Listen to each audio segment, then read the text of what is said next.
Hi, Mark Levy here. Thanks for joining me today as we continue our journey on how to write good copy and make sure some of that copy that isn't so good doesn't get on our stations.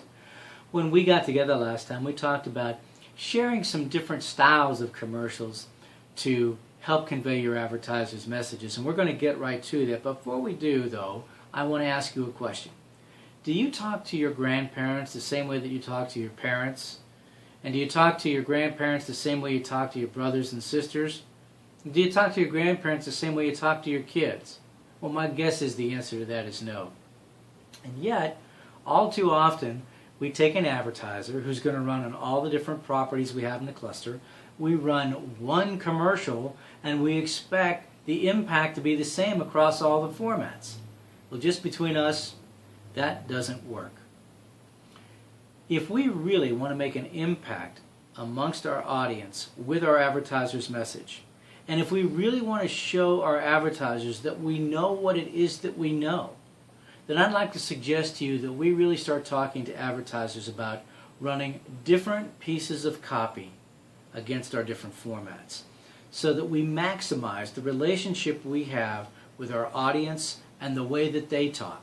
We want to write for the ear. We want to write for the conversational tone of the people who are listening to us, and that's going to be different with every format. So again, if you have any questions about that, just think about who the audience is, who we're talking to, and how we should talk to them. Now, once we have that under our belts, let's talk about some ways we might convey our advertisers' messages to really have maximum impact against our audience. For whatever the reason, the universal solution for a good radio commercial seems to be make it funny. And I'm all for making things funny. I think we need more humor in the world.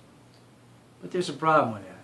You see, what I think is funny, being a 54-year-old guy, may not be at all what you think is funny, depending upon your age. If we're going to write something that we think is humorous, we might want to play it for a couple of people that are in that target group first to see what they think.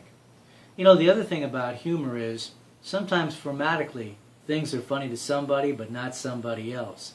Take a real heavily skewed 18 to 34 male station and compare what those guys think is funny versus, say, 55 plus classic country music station.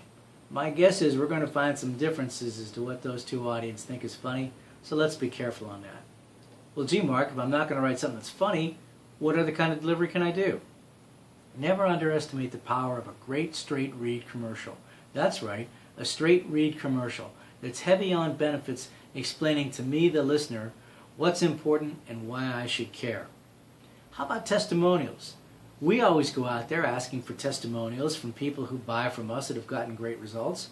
What about a testimonial from an advertiser, one of their clients, some of their clients, a number of their clients that have had great response, great service, just a great wow factor in dealing with an advertiser? That's a great way to look at things. Sometimes that straight read spot with different music can make the world of difference. Take that straight read spot that had no music and then put classical music behind it, or calypso music. I promise you this, the feeling that you're going to get from each of those commercials is going to be totally different. Now, we talked about testimonials, we talked about straight reads. How about slices of life? Things that we're tied into every single day, things that we have in common. But you know what? Here's a chance to get back at Miss Lofbaum, that 5th grade teacher that made you have correct grammar all the time. We want to write for the ear. If we're doing slices of life, let's talk to people in the way that we talk to them. We don't say, where did you get such a fine automobile? We say, where'd you get the car? By the way, I think where'd-ya is a real word in the radio language. W-E-R-D-G-A, where'd-ya. Let's talk to them like that. Slices of life, things we can all relate to, wonderful thing. And let's not forget the power of endorsements. Your air personalities, your talk show hosts, they have relationships with your audience that you can only dream about. Getting them to endorse a product or service can go a long way in creating that bond of trust that your listeners can have with your audience. Well, we've talked a lot today about the different ways that we can convey an advertiser's message. We've talked about the importance of the different language styles we can use to convey that message. So I'll leave you with this.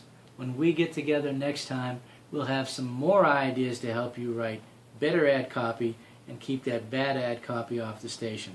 Thanks for your time. Look forward to talking with you soon.